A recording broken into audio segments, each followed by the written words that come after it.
if I get into the witness box and I take the oath, whatever it is, which I said before, at what point is what I say become evidence? When I say it? Nope. Nope. In our system, my word is my bond. Therefore, what I say is evidence. In their system, it's not.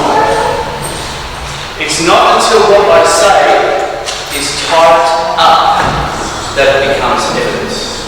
And here's what happens. If the magistrate does something he doesn't want to do, or says something he doesn't want to do, it disappears off the transcript. They edit the truth, so they are never compromised. So if you're after a copy of the transcript, the first thing you have to do is apply for the audio. And you say, well, it's on the public record. Public is not what you think it is. Public is their corporation. It's a private recording. And the magistrate can say yes or no. He can deny you access to the audio. And if you apply for it, you get it back and it's going to be empty. All the parts are going to be cut out. So wait a minute, there's a piece missing on that. No, you've got the audio. So evidence is only what is on paper in their system. Useful to know. Alright.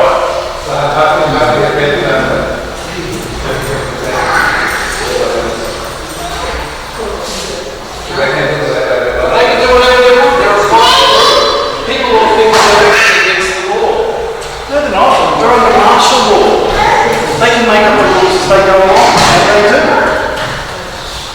So people start citing legislation. If you're bound by this legislation, they'll just ignore you. Because they're not. Because they know we are under martial law. And under martial law, all law of the country gets put aside. They may give the illusion that the court system is still running, so people get sucked into it, but it's not. It's not. So anybody who's telling you about legislation, constitutions, and I'm going to say Bible. What's the authorised version of the Bible? The King James Bible. So you're telling me that what's in the King James Bible is more authentic than something that was written 1,000 years earlier, directly contemporary to it. King James Bible has had chapters ripped out of it by the Catholic Church and others written in by the Catholic Church. So let's do the history of the document before you choose to believe the whole thing, and don't cite it in any document you can, because that puts you into the nut fringe of them. But if you want to believe in it, you believe on the rock. That's what I'm saying. Don't believe what I tell you. Do your own research. Alright, I'll throw it in there. So let's get into documents. Alright. What's the first thing I need to create a document? Piece of paper. Brilliant. What size? A4? Alright, A4 and A4. What font do I put on it? Well, you're creating the document, not me. So you're going to get a piece of A4 paper. Let's say, by convention, you're going to use Times New Roman.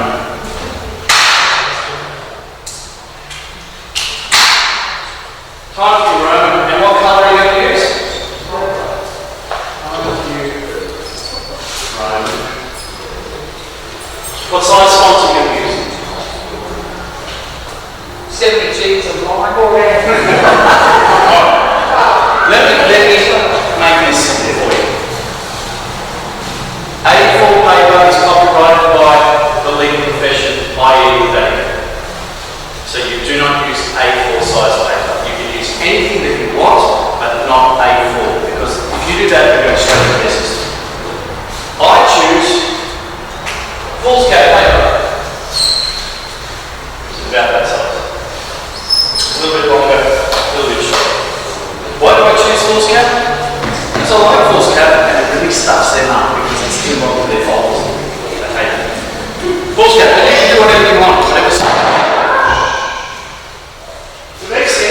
Times New Roman is copyrighted by them. So if you use Times New Roman, you're coming under the jurisdiction.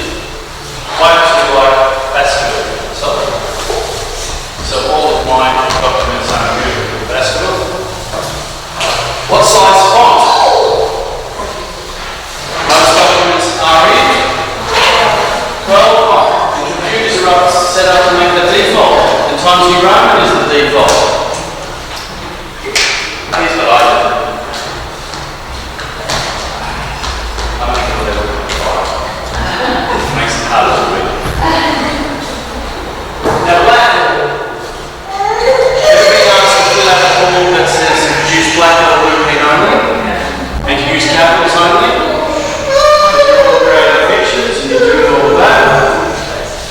Black is the colour of the dead. Blue is the colour of contract, commercial.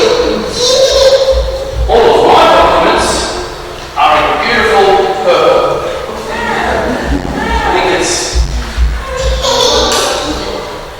more 7 or something like that. I use mine. What's the other thing I do here? Oh, and the other thing is, what is red pen? Living man, living woman.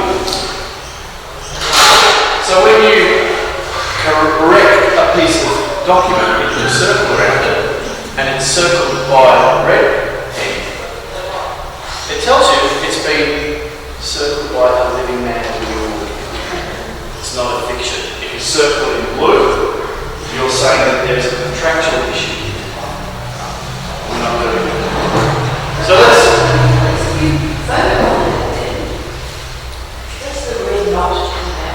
Well, look at the photocopying a minute. Well, it's hard to see, but when I scan the documents, I scan the colour. So here I've got my document, right, that I'm going to send off to the police, the magistrate's court, the government, whatever it is. What's the first thing I'm going to wake up with? Nope. Nope. I'll give you close.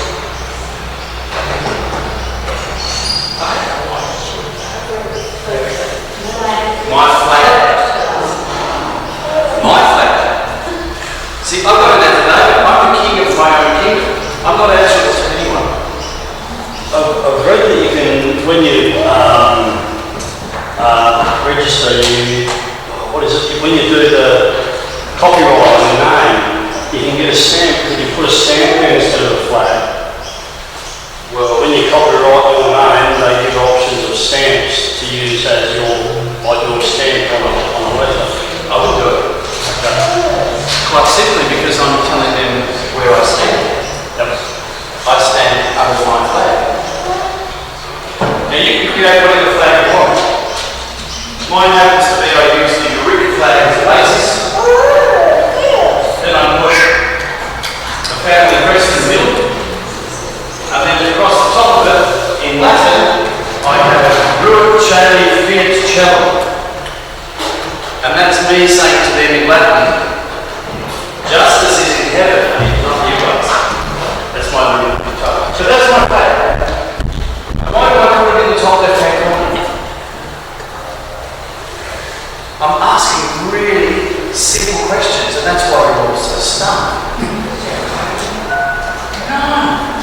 When we read a document, do we read from left to right, right to left? Left to right. And then we go top to bottom. So the first thing in the document is my flag saying that this document is under my jurisdiction. It's on my size paper. It's all going to be purple. This is a document from my country, my kingdom, to yours. So respect it. Okay. What do I have next? In the middle.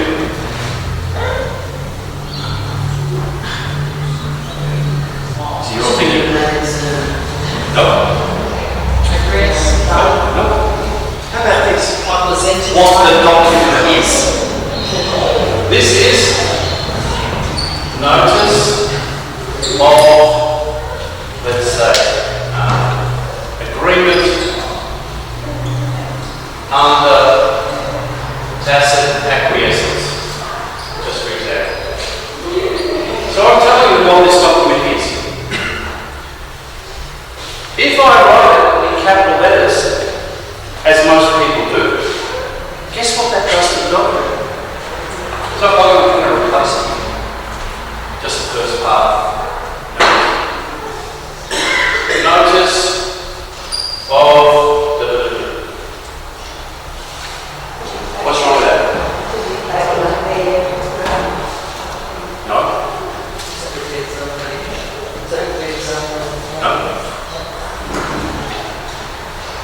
ever told you what dog Latin is? It's sign language. And here's the thing, capital letters, it's not English, it's called dog Latin. And if you use it, it makes the document criminal and counterfeit. So you can write the best document in the world, and if you have capital letters, it's a criminal document, they don't have to take it outside. Any capital letters at all? Well, no, not like at the beginning of the word. If I have a capital N for notice, not a whole word. So we've got that, got my title. What's next? I'm going to be clear. The next thing goes over here. The date. How do I write the date? What calendar are we on? Oh, somebody said it. I'm going to put 15th of May 2023, which is what most people can do. What's wrong with that? It's in their calendar. It's in their calendar. Because who invented the calendar? The Romans, when they put it in place for Julius Caesar. So if I put that in, like that, I've agreed to their jurisdiction. So what do? I just go, date known as, and then I put in double quotes, that. I'm not agreeing to their jurisdiction. I'm not agreeing that dates are what they are, because I only acknowledge the now. I only live in the now. I don't sit in the yesterday or whatever. Date known as. What do I put next? It's notice of whatever it is. Make the date known as. My name. Am I on their name? So, 2. And how do I write that?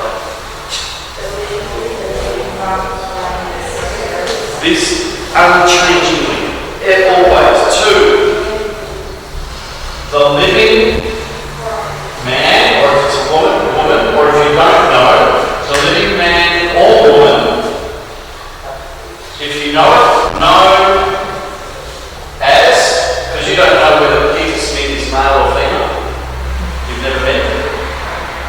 So if you write to the living man, known as Peter Smith, and that turns out to be a woman, guess what that does to your document? It writes you. Known as, and then in quote marks, whatever they put on their letter. Peter Johnson. Now, if they put it in capital letters, you put it in capital letters. You put it exactly the way that they put it. On the next line. Acting as, quote marks, CEO, whatever they call themselves.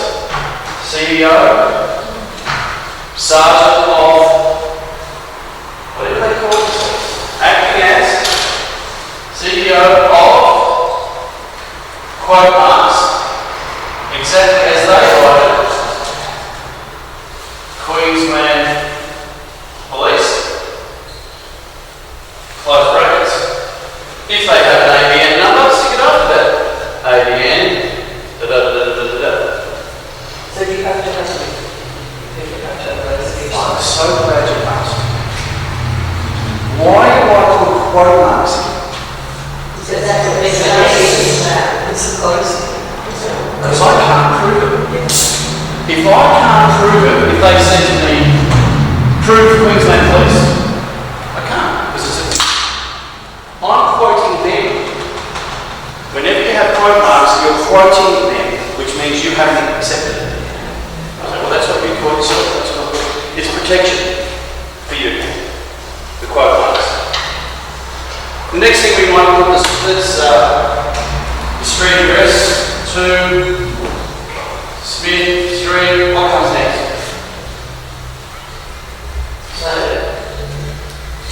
Suburb. Suburb. Okay.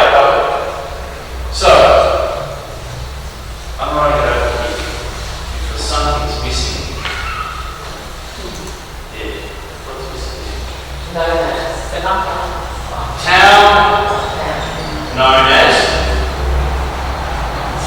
and then a quote, so somebody's put a name, that doesn't mean the name is actually the space.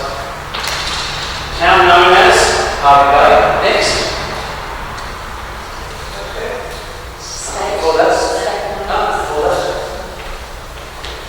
Where's this land? Where's Queensland? No, Queensland don't exist on paper. Commonwealth of Australia. The land of Terra Australis.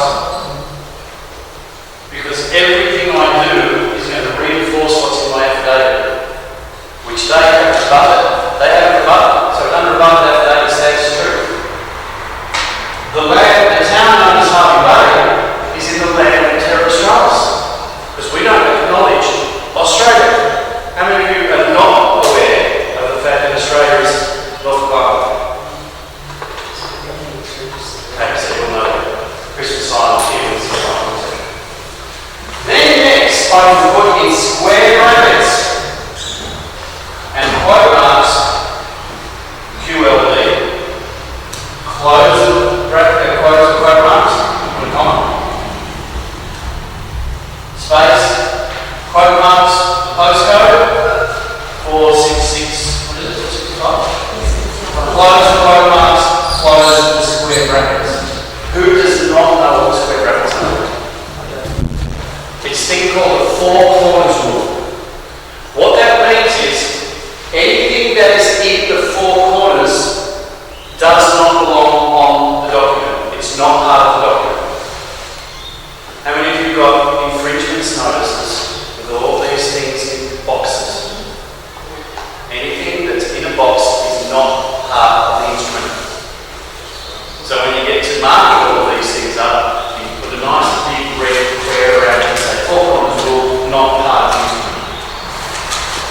It's a great way to do it. So I've addressed it to who it's addressed to, got the name, then what do I do next?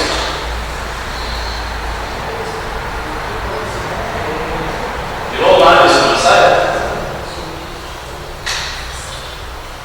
Notice the principle is notice the agent, and then the line under it, notice the agent is notice the principle.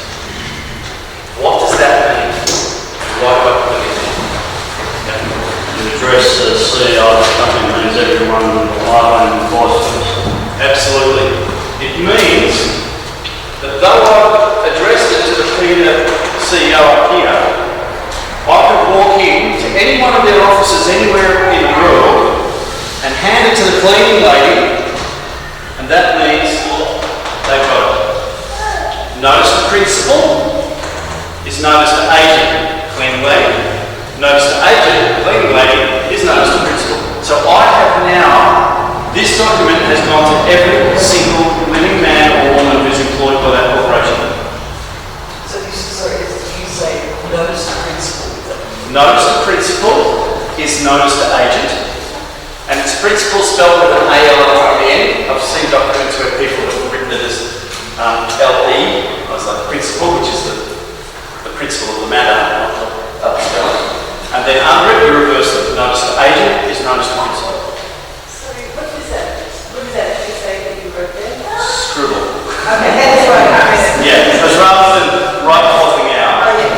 So you put notice the principle and notice it. Notice the principle is notice the agent, and on the line under that, notice the agent is notice the principle. So it's notice to agent and notice to principle.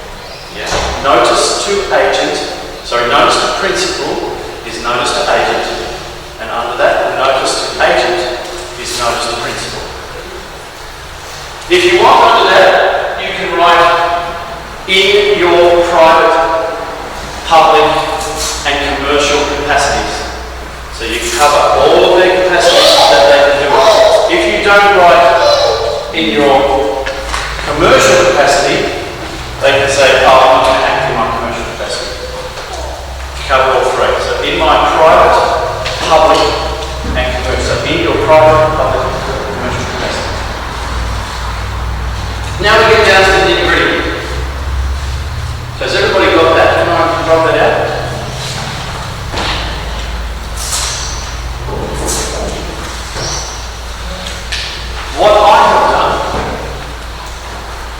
because I'm the king of my kingdom, I'm only answering to my creator, I have registered my own court. So my kingdom has a court. My court is called the Moot Court of Terra Australis. And it exists in their system the same way that the magistrate court exists, as a trading name of a proprietary limited company. It cost me a whole $30 million to register my own court. Guess what my own court can do? Pass judgments, do all sorts of things that a court can do. Where do you register that? That's it. Yeah. Register a court. And here's the thing, because it's registered as a court, and it's a trading name, it has exactly the same rights as a magistrate's court. But there's a big difference. My court is a court of the living. Therefore, it actually has authority over any court of the dead. It's a high court. Because the highest court in the land is the court of the living man or woman. People think that the High Court is the highest court in our land. It's not. A court of the people is the highest court in the land. Some people call it a grand jury or something like that. But any sort of court. Let's say I'm a bit annoyed with you, and I want to make a claim against you. So I can make a post saying that 6 weeks from now, I'm holding a court, and you have to answer to the allegations against it, and the people of the community are going to be the jury. And they're going to decide whether what you did was wrong, or whether I was just a pain in the ass because I annoyed you or something. That's the highest in the land. The jury. There is a difference between trial by jury and a jury trial.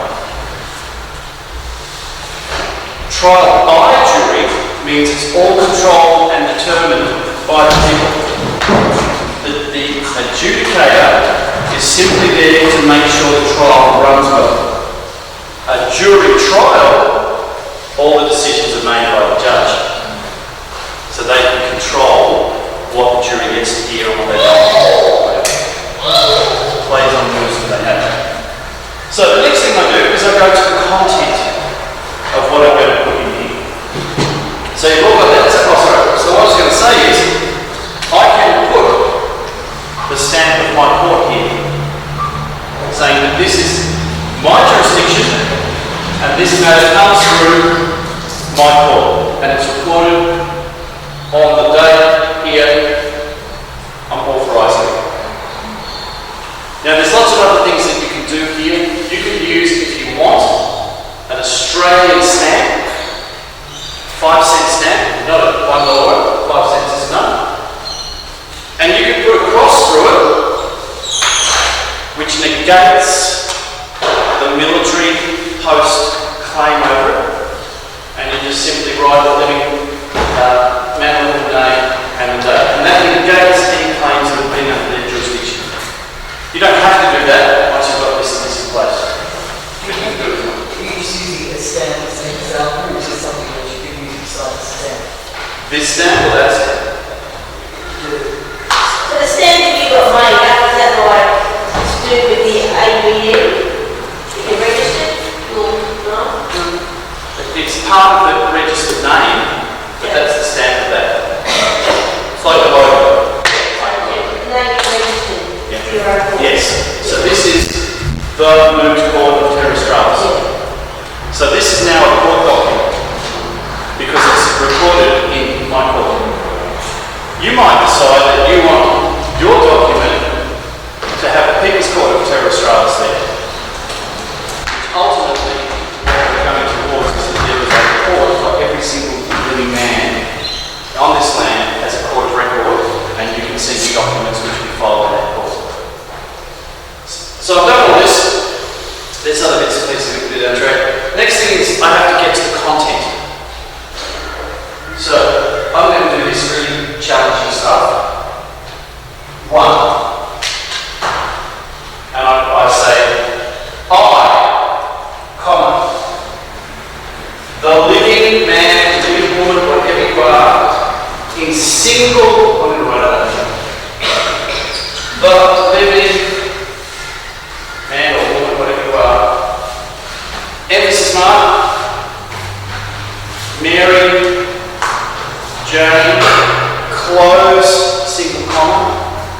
what's it called? Inverted comma mark. Okay, so in single marks, you're given names by your mother, which is what you will have made your affidavit out to. No surname. Ever. In this point. Then, the most important thing that people forget, comma. Because that comma separates what I refer to myself as from whatever that follows. And after that, I will put two choices of the family, and in double quotes, in lowercase Smith. Why have I put that in double quotes? Because you're not owning it, it's only a letter. I've never owned it. A surname is an option, it's actually not legal. And for you to use that name as part of your name, you're actually creating fraud. So every time you sign as a fiction, you're committing fraud. Okay, so Mary Jane, comma, of the family Smith. If you really want, you can write being of the family Smith, which has two connotations. I'm being of or being of the. Okay, so two options. Then you go on and you write whatever you need to write. Whenever you mention yourself, you include all of that. Why don't you write something like this? Did I? No, I wrote it in lowercase. You want that? Here, I wrote it in lowercase. Yeah, I thought you had to write it in uppercase. No. Because there's a difference between the surname created by the state, which is capital letters, and the family name to which I was born. Okay, difference between the surname and the family name. Some people say, oh, but if you say the family name, you're coming under the system because familiar and all this sorts of thing. I said, yeah, that would exactly be the case if I did not put a comma in. If I said Mary Jane of the family Smith, that's my name. I've included the surname. But by putting the comma in, this becomes a qualification. Because in the tribe, there could be a dozen Mary Janes. One of them's of the family Smith, another's of the family Jones, etc., etc. So this is a qualification of that. Now, whenever you refer to the person that you're writing to, or the living man or woman you're writing to, and you use the word, and you get here, so you get to the end of the sentence, and you put, what do you usually put at the end of the sentence? Okay, what's the full stop to? So if I put a full stop here, I don't have to read it, anything follows. All the best juicy parts of my letter could be after this, and the person who's reading it can say, I only have to read it, full stop. So these are legal loopholes. Yes. Absolutely, these are the legal loopholes. They don't tell you about grammar, etc. That's what they're saying with you've got to do the square thing. One thing, don't do brackets, because anything that you've done in brackets in court is not On the page. So we could. And then I thought about the legislation because the full stop in there. Yeah. So actually you don't need to make whatever. Absolutely. They do whatever they want because they know that you're all fools and you're opening them up on it. But if you look closely at some legislations, you'll see they don't have full stops in the end. They just sort of go through and continue. So we put comma, and so this could be I, the living, in this case woman, I, the living woman, Mary Jane, comma, being of the family Smith, do consider you to be a moron, comma, and two. Why do I break it up? Because I'm structuring it like legal documents. 1 point, 2 points, 3 points. So in response, they must address everything by the paragraph. If I put two things in these paragraphs, I can't answer the question because I can only answer one and I can't answer both, therefore I can't answer it. So you break everything up into a separate statement. So that another way to put it is,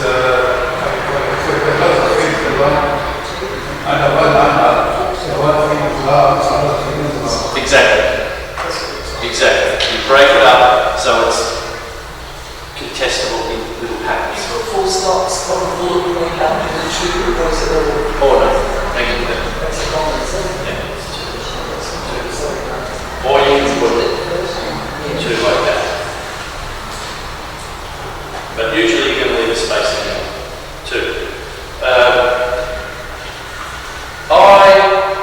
The living woman, Mary Jane, exactly as I've done here. It's cut and paste every single time, exactly the time. You don't just go, oh, I'm Mary Jane, because if you've put I'm Mary Jane, now you've created a separate type of entity.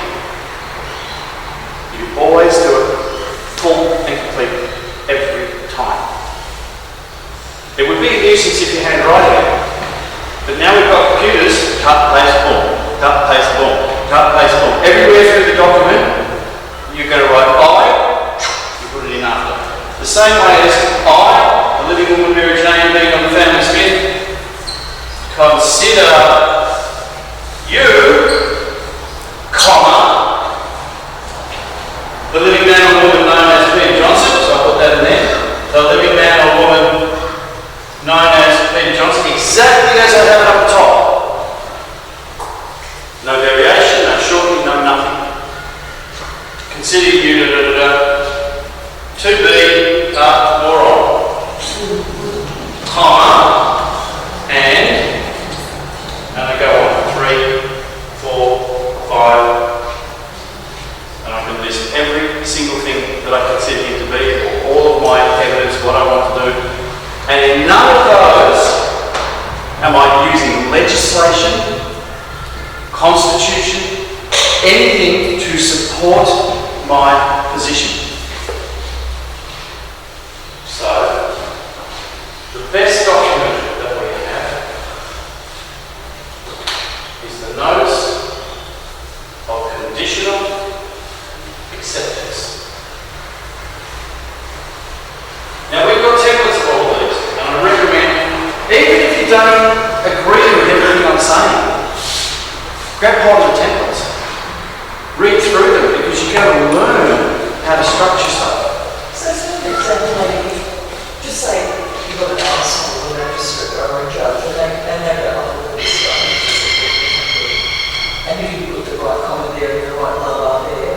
So how does that come back to you having lost that case? He doesn't say, listen, mate, you've gone in the wrong position. How does that come back to you then when he was just writing you off? You have to, whenever they make a ruling, they have to make it in writing and accountable. So how do they control that? They can't. How would that come back to you then? Like they would go, okay, this idiot doesn't know what he's talking about, the commas in the wrong place, blah blah blah blah blah blah. I'll give you a great example. Okay, that's good. With great pleasure, I was looking forward to divorcing my ex for lots of reasons. And if she had just said, sign the paperwork, I would have said, can I sign it 10 times so I can get that around? But because I do what I do, I challenged the application for divorce. Because I wanted to prove in the court that divorce is fraudulent. Okay? In the Marriage Act, it says a marriage is a union between a living man and a living woman for life. Now their legislation can't conflict. So if a marriage is that, how can it be divorce? So I was wanting to prove that I'm quite happy for a divorce, which is the dissolution of the merger of the corporate names, which they do via, here's the trust account of the man, here's the trust account of the woman, and the state That's what they do when people get married. If you get a marriage license means business. Certificate is a claim of ownership over that business. So if you get a marriage license, you've applied to join the two trust accounts together. If you get a marriage certificate, the state is telling you, we own the union. So when you have a child, it's addiction, when they create a birth certificate, the state owns the children.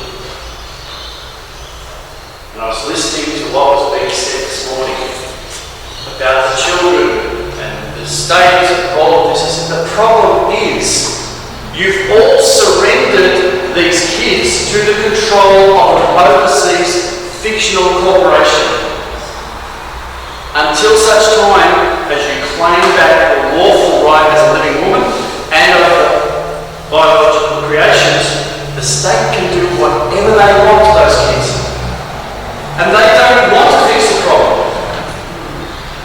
Because they're keeping you all divided and all angry, and they make money out of the process. I wanted to jump up and go, wait a minute, let's get this sorted out now. But that would have been rude. But I got to the point where I said, you've talked about a lot of things, Malcolm, you've talked about this. You've opened up the door for me to come in and say a couple of things that absolutely relates to that family. Everything that I'm talking about relates to them and how they can get meaning into the passing over of their sister and daughter. And I'm so glad that some of you who are here this morning who didn't know that this was going on have stayed to listen. This is just the tip of the iceberg. I'm trying to get the whole concept of, you think you've been lied to? Oh my God, you've been lied to and deceived on a scale that you would not believe. But once you start to understand this process, not only will you understand the depth of fraud, but you'll understand how to deal with the fraud. You don't challenge it. You don't go into conflict. Because we're under martial law. Under martial law, if you are belligerent, they treat you like the opposite side, and they can shoot you, they can arrest you, they can hold you, put in a prison camp, whatever. But if you are calm, non-combatant, they can't touch you. So doesn't it even apply so that they can drag us away to free camps? Does that, I mean, they can do it if you go on the line. Only if you go out and protest. If you protest. If you go out and protest, you are now in conflict with them, or under military law, and they can put you in a concentration. So is that what you're saying, what I was saying about Canberra?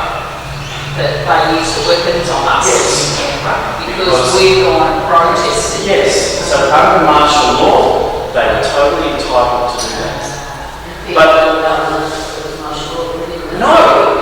No one's been told under martial law because they're being fed, oh, it's against the Constitution or it's against this and all that. The people who are saying that, bless them, they're doing what they believe is right.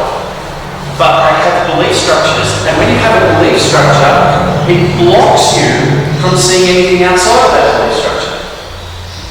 When you let go of your belief structures, you can take all of this information and go, my God, that makes absolute sense now. I get it. Yes, we're under martial law. It's a foreign corporation. It's a corporate law. And they do it through the fiction that they've created. They haven't just concocted this. This has been fine-tuned over thousands of years. We're waking up today going, wait a minute, I've got to play catch-up really quick. And that's what I'm trying to do. I'm trying to demystify it, keep it really simply. Look, it's just this. It's this fraud. It's this fraud. And here's how you deal with it. I thought we were under the law of war. The law of war. The rules of engagement in war. Absolutely. But if you're a non-combatant, it says in the Geneva Convention, civilians must be left alone. They can't be, because then it's a war crime. And your enemy is saying so. Well, if you challenge your enemy in the state, they can do whatever they want. When, what was his name? The guy recently, big hero, got found out that he'd actually killed these people. Bang! Now he's up for serious war crimes. Because he went in and he treated civilians as if they were combatants. And he's in big trouble. So a cop pulls you over and you're just happily travelling along in your private property and he says, get out of the car, get out of the car, and he smashes the window. He's committing war crimes. So you just stay calm. And here's something to do. You say, I do not understand. And the next thing you do is you put your hands out and you say, I surrender or combat. And that's spelled HORSDE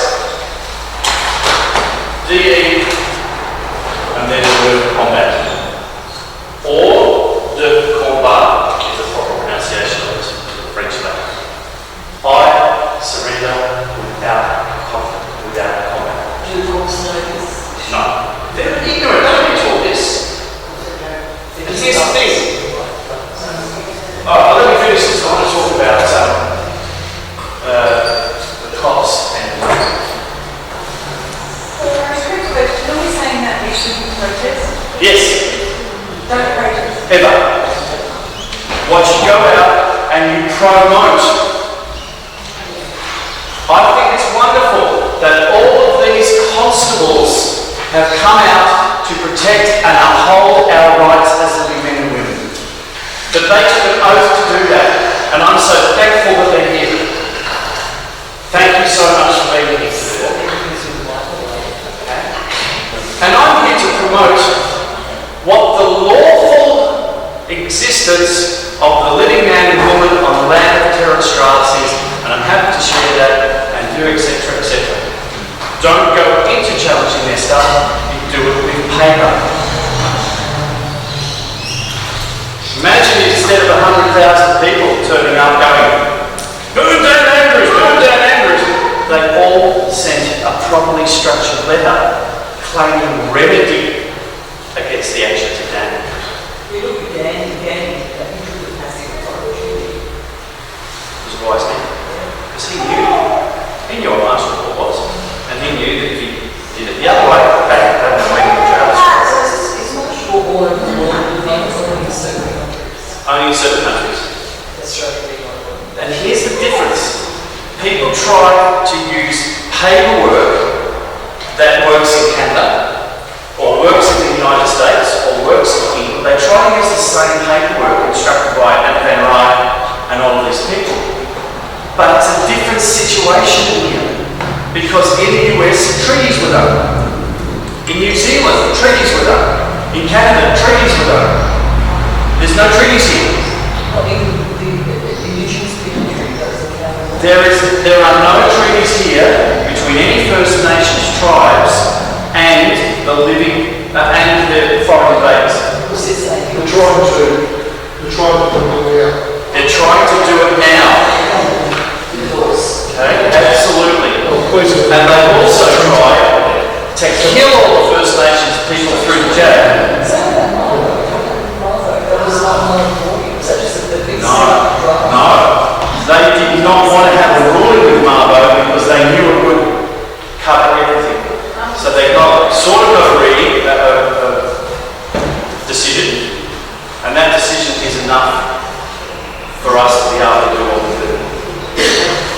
There's so many things that I can go into.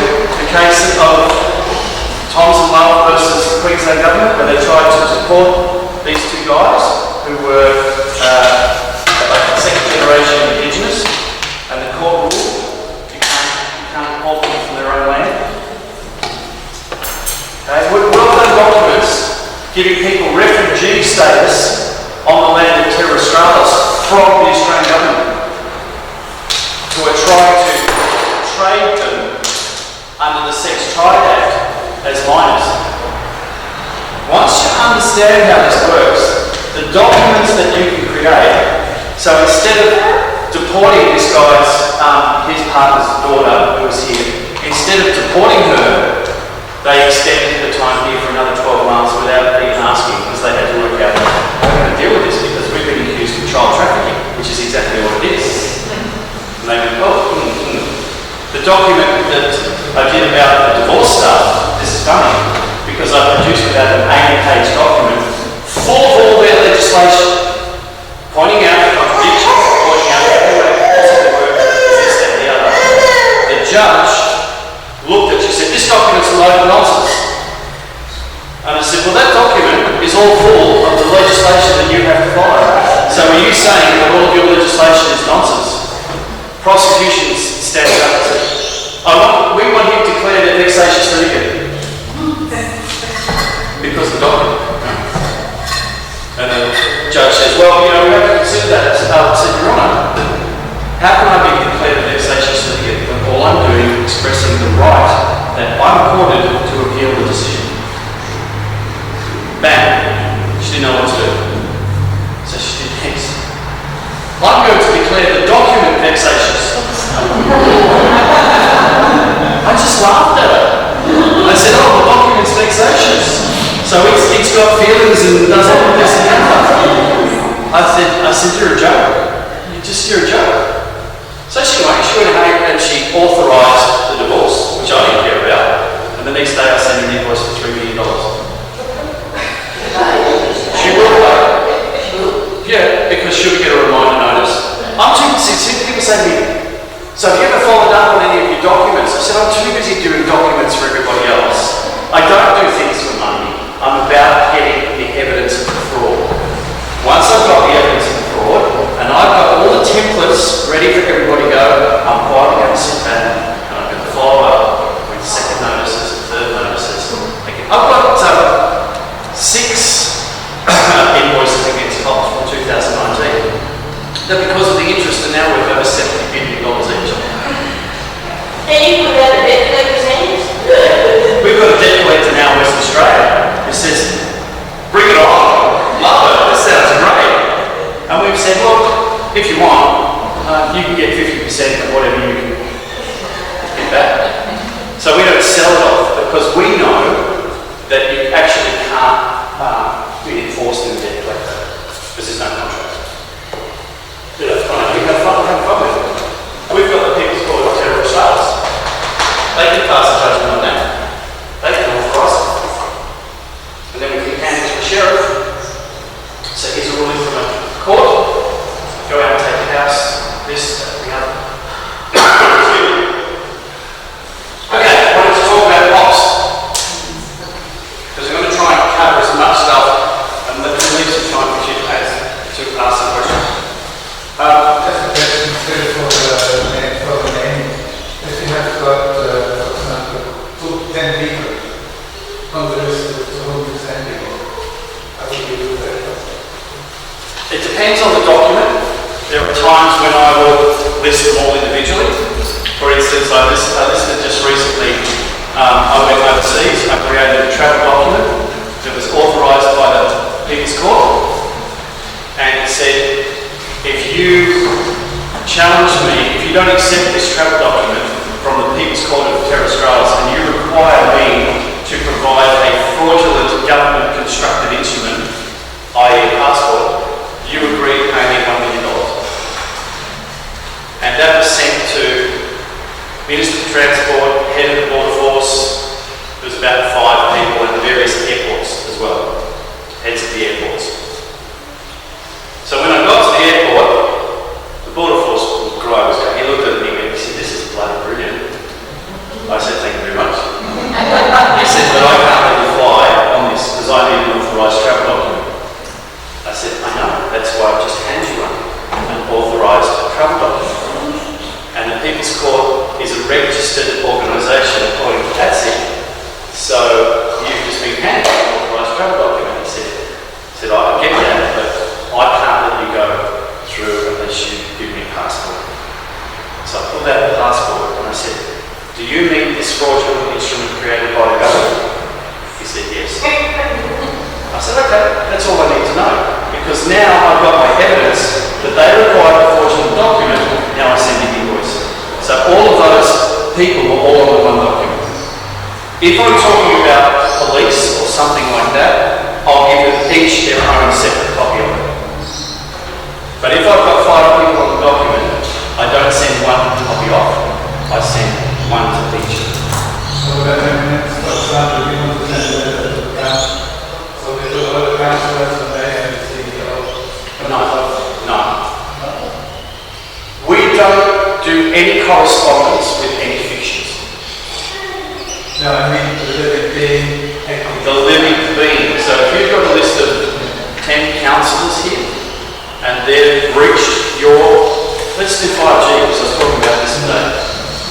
They've gone through and they've changed all the lights. Have you noticed that? They've now got a 5-minute broadcast. Those of you who have done our affidavits have a little paragraph that says they can't do that. Otherwise, they're up for our revenue.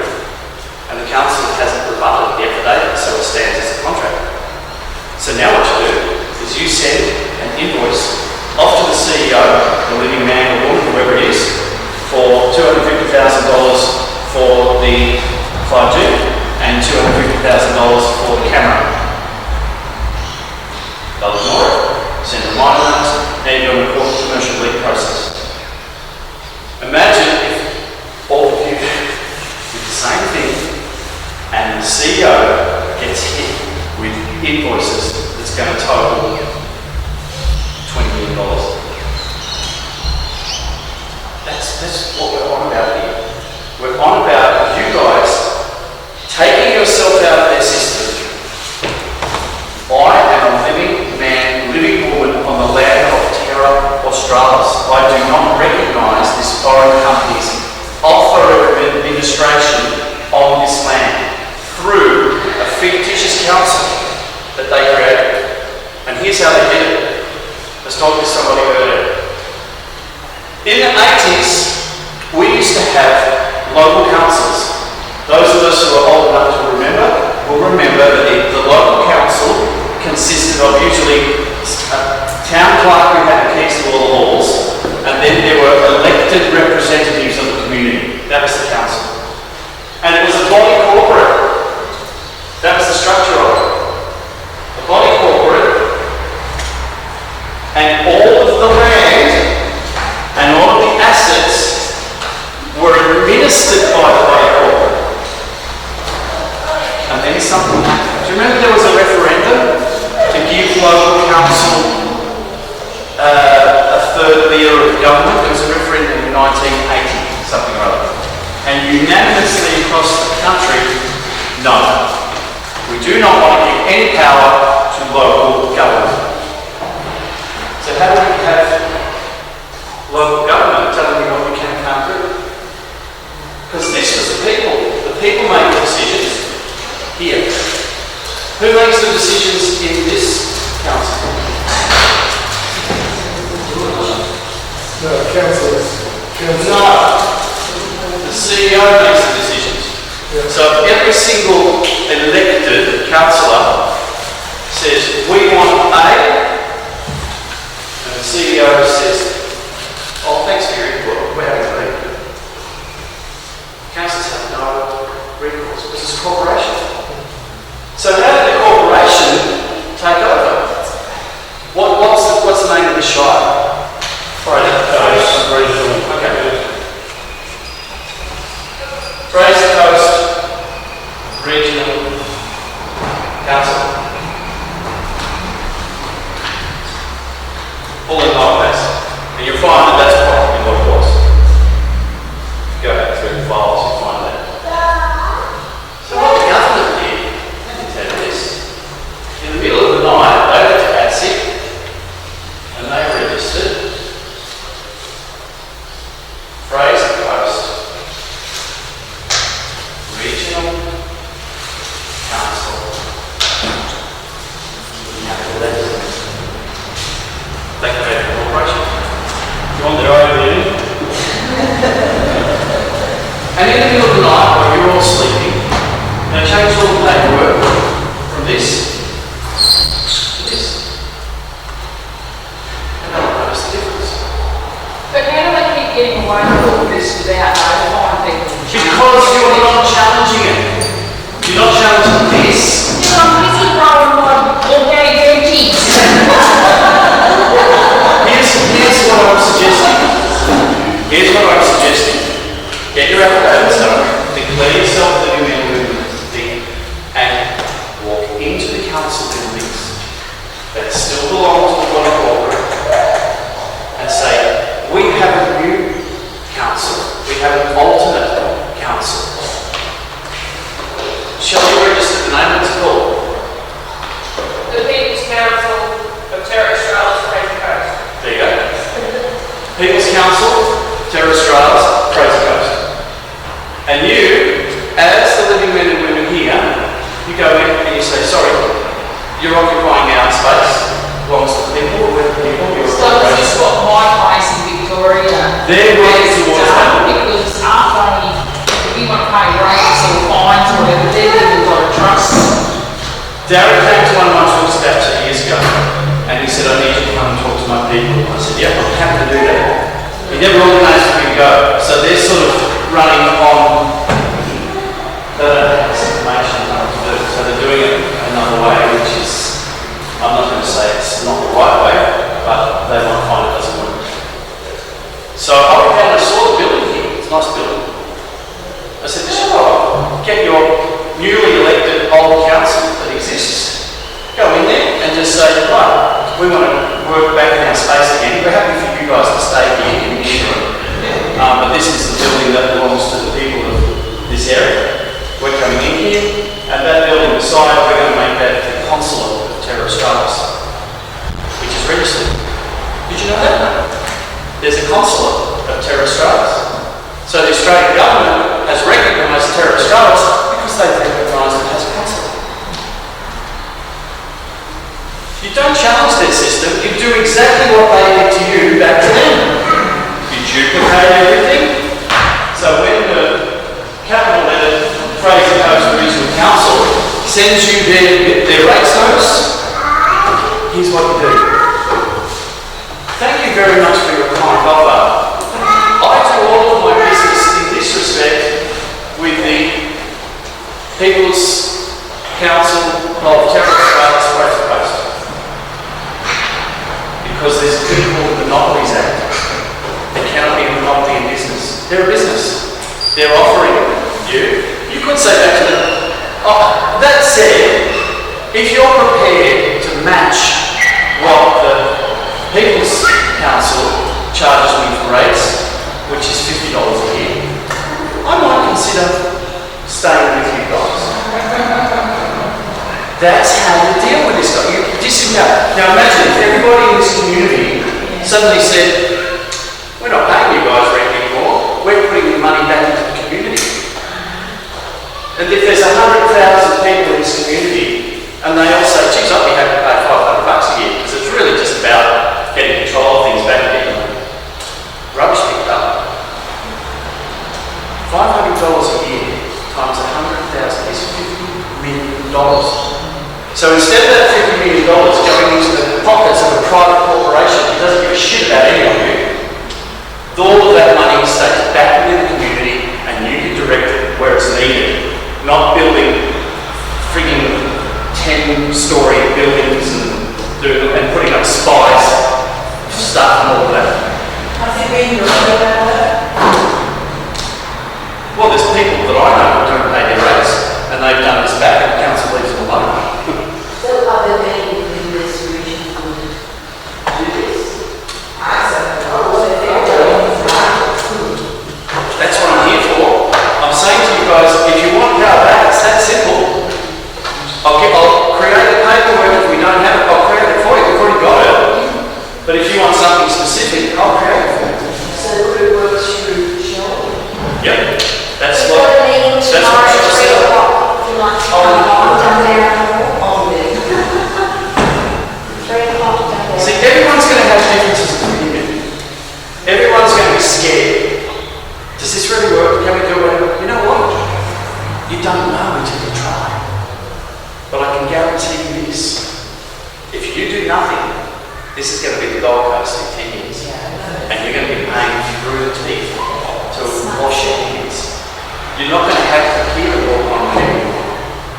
They're usurping all assets that they can make money out and take everything away from you in the process. But don't worry, you won't know anything, but you'll be happy. If you look at their spending, you can pick out where they've doubled up and doubled up and doubled up just for the bookwork of what to purchase. Was a food van, which one of them was 3 of them on the same day, like $3,000. No, even the allocation, it's something like that. And how many years, what's their administration, what's their staffing? Yeah. Because I remember back when my dad was at a local council, when it was a body corporate, and they had a tower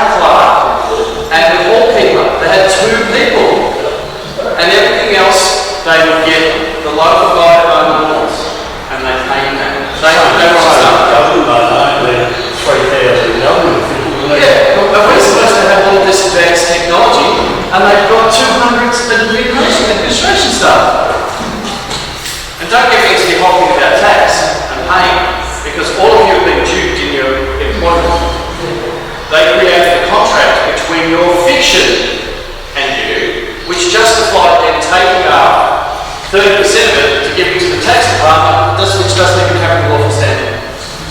The minute you change your conditions with your supposed employer to say, I'm here for subsistence, I want to be paid in cash. I remember you used to get paid in cash. Anyone else remember getting paid in cash? And then they said, you can pay directly into your bank account. What they didn't tell you was the bank account was the fiction. They weren't paying you at all. They were putting it into the bank-created fiction account, siphoning off 30% for their own coffers and everything. I want to be paid in cash, and I'm not getting paid income, it's subsistence. Subsistence is what you need to survive. I have to like my pizzas with a lot, so it costs a little bit more. I'm noticing that the word sovereign is in there. Yes, which is good. Well, maybe. Oh, okay. Let's just look at that. Sovereign. Notice how they call everyone sovereign citizens. Yeah. Oh, sovereign citizens. First thing to do is you say, can you explain to me what a sovereign citizen is? Because by my understanding, a sovereign is an appointed ruler or monarch of a whole lot of people. And a citizen is one of the people under that. So how can you be sovereign and a citizen at the same time? It seems to be that to me that's an oxymoron, and that may not be the only moron that's in the room. No, I didn't call you a moron, right? I just said that somebody might be a moron, was the person who used it. I'm going to talk about the cops, and then I want to do this other stuff. The cops take an oath as a constable. Okay? A constable has the authority to arrest someone that's committed a crime or that they believe has committed a crime, and a crime is not a criminal offence. Okay? A crime is not a criminal offence, because if it's a criminal offence, it will be listed in the Crimes Act. If it's not in the Crimes Act, it's not a crime. So a criminal offence is not a crime. A criminal offence is crimes. They all exist inside that.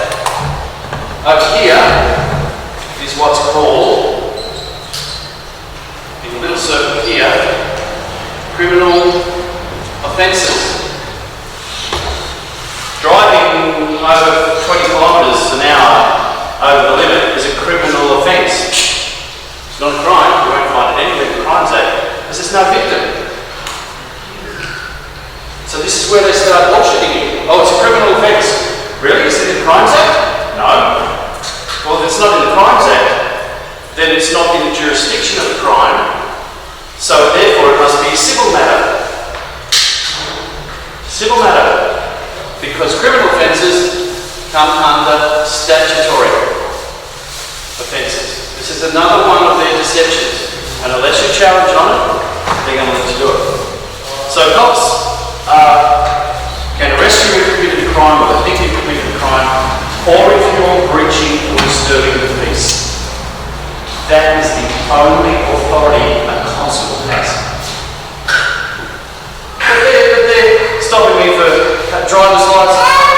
Yeah. Now they're acting as an officer of a capital letter entity. So your constable acts independently. They're not supposed to take instruction from anyone. They have to make determinations on law. They don't teach them that because they're too busy getting the capital revenue. As an officer, which is a military term, that's why they have sergeants and commissioners. Okay? An officer of a military corps, and they are policy enforcers. Police force policy enforcers. So you get a cop on the stand and you get them to admit that they've taken an oath as a constable, which they will. You say, you've also taken an oath to act as an officer of this capital letter entity? Yes, that's correct. In which capacity did you arrest the man? Were you acting as a constable when you arrested him? Or were you acting as an officer of the capital letter entity? I'll go, both.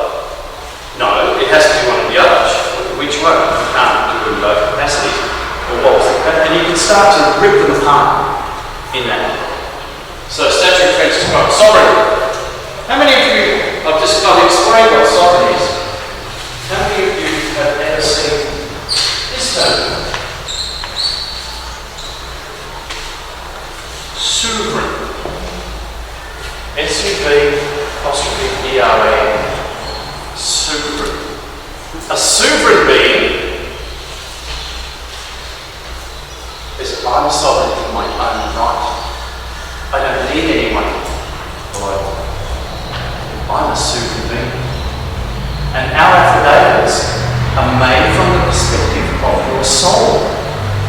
Why from your soul? Because that's what the value claims they own. The soul incarnate through the living form. But it's the soul that's making the affidavit. And your soul comes from where? Outside the body. It's visiting here as a galactic entity. Therefore, it's entitled to diplomatic immunity. And no one has challenged this affidavit. Out of how many affidavits have we? We're over 1,000, isn't it now? Oh, easily Easily over. 1,000. Not one single challenge by any organisation. That now becomes the law. It's a contract. Because they can challenge it. So anytime they do anything, the cop pulls you over. He doesn't know, he's never seen the affidavit in his life. But it was sent to his chief commissioner. Notice to principal is notice to agent, notice to agent. The fact that he doesn't, that's not my fault, mate. That's your chief commissioner's fault. So I'm going to be writing you out an invoice ticket because you're not acting as a constable. I don't give you commission. So you started detaining me at what time? 10 past 12? Okay, it's $500 a minute. So I'm happy to sit here and talk to you as long as you like. The question about recouping the money that said was okay, anything extra, you continue to pay me, it's going to cost you $1,000 a minute. When it comes to actually getting that money back, you don't normally get a fine, they can threaten you with getting your license taken or just, going to jail or something, otherwise you just go stick out your bum. How can we actually enforce that money that we're saying that they We owe? give them a reminder notice. Another 13 to 14 days to pay. Then we give them the third and final notice, which is a notice of impending action. Then after that, we instigate a commercial legal process against them. See, once a commercial legal process is instigated, the only way you can remove it is pay it, die, or challenge it in the court in which it's made. Could you imagine? And they can't do that because the court will not give them the opportunity because they've already been given 3 opportunities to challenge it and they didn't. So the court will say, no, you've had your chance. Then you get a ruling from the court. You take the ruling to the sheriff and you go, there you go. That's what you're employed to do. Well, that's people's faults. But you can take that ruling to one of these sheriffs because they've taken an oath to abide by the rules of the court. There is never ever, I'll give you a great example. I got into a court and I served its decision on it, a judgment from my court. And the judge went, what's this magistrate's court? This moot court of terrorist trials? I said, well, that's the court of the people, which has higher jurisdiction than this court, and they have dismissed this matter. He said, well, I don't recognise that court. I said, oh, okay, thank you, Your Honour. Under the rules of equity, I don't have to recognise your court. Matter dismissed. Remember, you've got the same standing but higher because you're the living person. Well, did that come through? Yeah. I had a judge that determined that I was a person before any evidence had been admitted. And then the way I read the court, I finished up. The cop had been handed a copy of my affidavit and he stuck it back under the windscreen. That's the version of the course of justice and abuse of evidence. It's 10 years in jail. Well, I just left it at that stage and I pulled out the affidavit when I got into the box. And I said, here's the affidavit. The judge said, very clever. He said, is that the actual one or was it the copy? I went, oh no, Your Honour, this is the actual one that he refused. I'll hand a copy to Your Honour now. Because they said that I had not given my address as one of the charges. And I said, Your Honour, the address is on that affidavit, it's handed to me. The judge looks at it, he says, well, yes, he did give his address, it's the plain of birth. So the judge ruled in my favour and dismissed the charge. But the other judge, the other matters, he upheld because he had made a determination that I was a person before before any evidence had been admitted. Well, in the affidavit, which he had ruled now into evidence, it says, I am not a person in any way. So then I had 3 cases listed that day, and he went to go on to the next case. And I said, no, I'm objecting, Your Honour. I've already made 20 objections to you acting in a biased manner. I don't agree with you going on and hearing anything further. He then has a discussion with the prosecution to say, well, yes, anyone who was sitting in the court could perceive that I was acting with bias, so therefore I dismissed myself from hearing the next 2 matters. So what did that do back to the first one? It admitted that he should have stepped down because of the bias in the 20 times that I did it, so the whole thing was ruled out. We have to be smart, we have to be clever. And I've spent a lot of time in courts fine-tuning it, working out what they're doing, and working out what not to do. Don't go into the court and claim to be the living man, especially if you're ordered. But you go in there and you say, as per the document that I've already given you, my notice of attendance, I am appearing as the beneficiary in this matter, representing the fiction. And if they try to tell you you can't do that, you say, well, wait a minute, this is not the claimant. Whoever this is representing the fiction. If they're allowed to have a representative, so is my client. So we start to be smarter in the way that we do it. Can we use this to push back about being forced to be vaccinated? Absolutely. I was acting as an attorney for people who've been sacked for not taking the test. And I said, we're not going in here to win the case. We're going here to expose the fraud of the whole JAB thing and of the Fair Work Commission. And we've done that.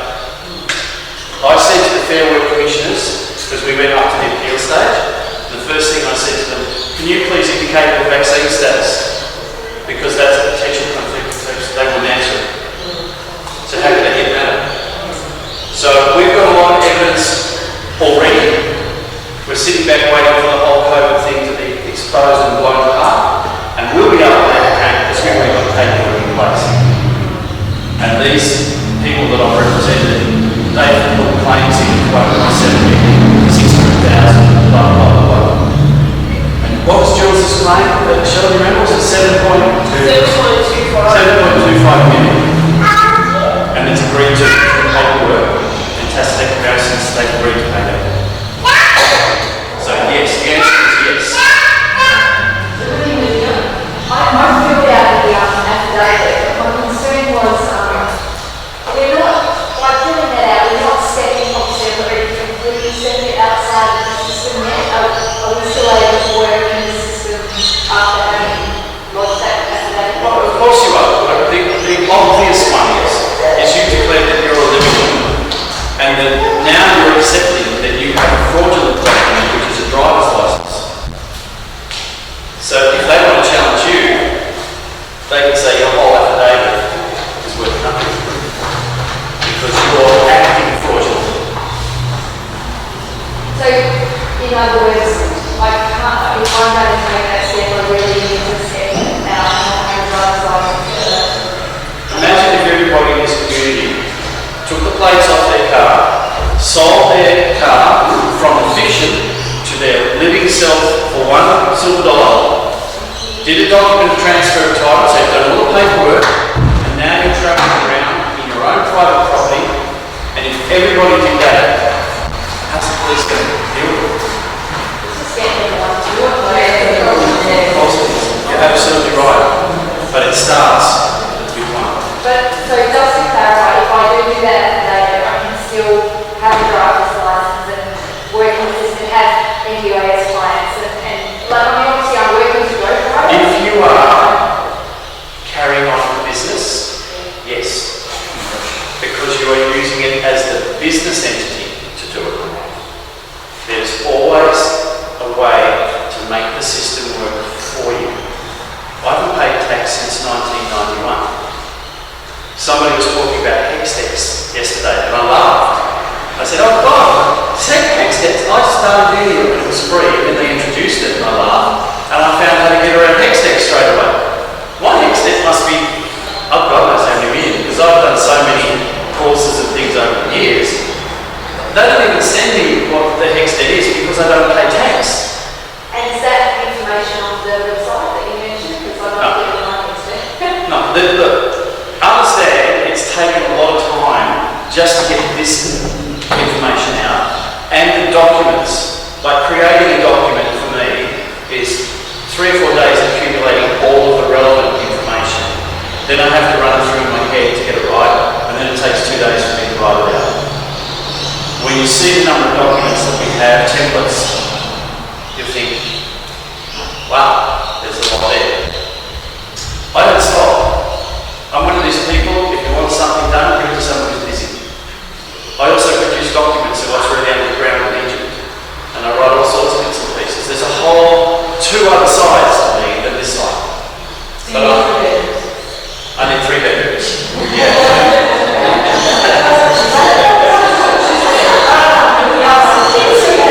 What's coming up is that what's coming out in the interim is for me to come to a community for like 2 weeks and to get each and every one of you up to speed on this stuff so you can do this talk or part of this talk, or 2 or 3 of you can say, I'll cover this bit, and we start getting information out to everybody.